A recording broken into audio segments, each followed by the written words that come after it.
राष्ट्रीय शोषित समाज पार्टी के राष्ट्रीय अध्यक्ष यहाँ स्वामी प्रसाद मौर्य जो है गंगा घाट पे आए हुए हैं। आपको बता दें जो अमेठी में जो हादसा हुआ जिसमें जो है 4 लोगों की निर्मम तरीके से हत्या कर दी गई थी, उन्हीं के मृतक के परिजनों से यहाँ पे मिलने आए हुए हैं। मौर्य जी, जिस हिसाब से देखा जाए जघन्य अपराध हुआ है, घटना हुई है जिसमें 4 लोगों की हत्या कर दी गई, क्या कहना चाहेंगे इसको लेकर?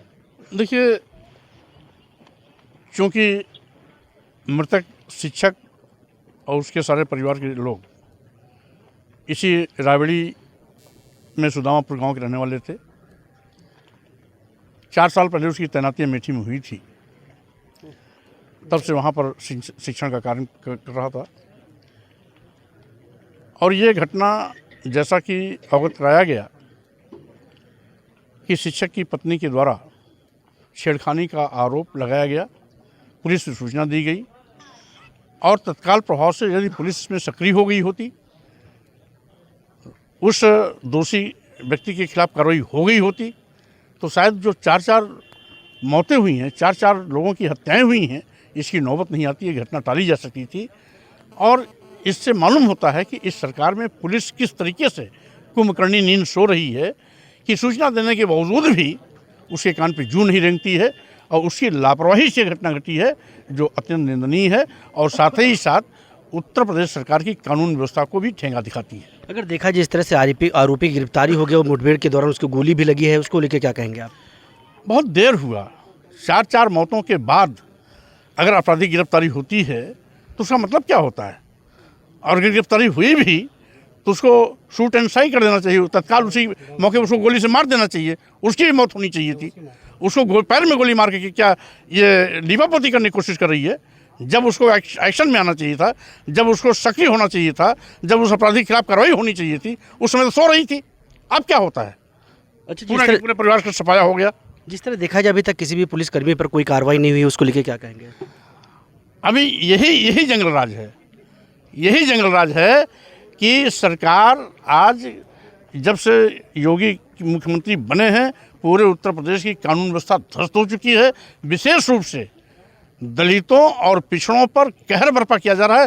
रोज़ कहीं न कहीं बड़ी से बड़ी संगीन इस प्रकार की घटनाएं होती रहती हैं। ये तो इत्तेफाक है कि इसमें 4 मौतें एक साथ हो गई, अन्यथा आए गए दिन ये मौतों का सिलसिला चल रहा है, हत्याओं का सिलसिला चल रहा है, दबंगों का कुशासन चल रहा है और कानून के रखवाले आज खुद कानून के भक्षक बन गए हैं। अगर कानून के रखवाले सक्रिय होते तो सभी प्रकार की घटनाओं को टाला जा सकता था। क्या मांग करना चाहेंगे आपकी जो सरकार से मृतक के परिजनों के लिए और जो आरोपी है उसके लिए? पहली बात तो ये बहुत गरीब परिवार था, दलित समाज के हैं। सुनील शिक्षक था, तो उसकी जगह पर परिवार के एक सदस्य को कम से कम नौकरी मिलनी चाहिए और साथ ही साथ उसकी पत्नी की मौत हुई, 2 बच्चों की मौत हुई।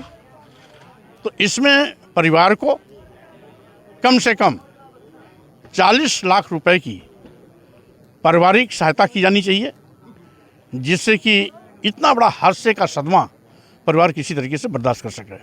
क्या लग रहा है जिस तरह से 18 जो अगस्त को जो है पीड़ित जो मृतका है पूनम, उसने जो है तहरीर दी थी, मुकदमा पंजीकृत हुआ था, उसके बाद जो है गिरफ्तारी नहीं हुई। पुलिस का कहना है कि जो है 7 साल के नीचे का जो है सजा थी, इसलिए गिरफ्तारी नहीं की गई। यहाँ पुलिस राज है, कभी किसी को थोड़ा सा अपशब्द कह दिए तो वो गिरफ्तार कर लेती है, छोटी शिकायत कर देने पर गिरफ्तार कर लेती है। छेड़खानी का आरोप मामूली का आरोप है। महिला की इज्जत के साथ खिलवाड़ करना, बदसलूकी करना, छेड़खानी करना, दुराचार की घटनाएं करना, ये मामूली घटना है। ये पुलिस की घटिया सोच है और उसके घटिया सोच के नाते ही इस प्रकार का भयंकर दर्दनाक हादसा हुआ है। हम समझते हैं बहुत शर्मनाक है, बहुत निंदनीय है और पुलिस को सक्रिय होना चाहिए। और योगी को इस जंगल राज पर काबू पाने के लिए उनको अकेले में बैठ करके चिंतन करना चाहिए कि किस तरीके से उनके इस प्रदेश में आज जंगल राज चल रहा है। हमारे साथ बात करने के लिए स्वामी प्रसाद मौर्य जी थे। इनका साफ तौर पर कहना जो मृतक के परिवार है उनको जो है नौकरी दी जाए, साथ ही साथ 40 लाख रुपए तक का जो है आर्थिक सहायता भी उनकी की जाए। रोहित मिश्रा, भारत समाचार, रायबरेली।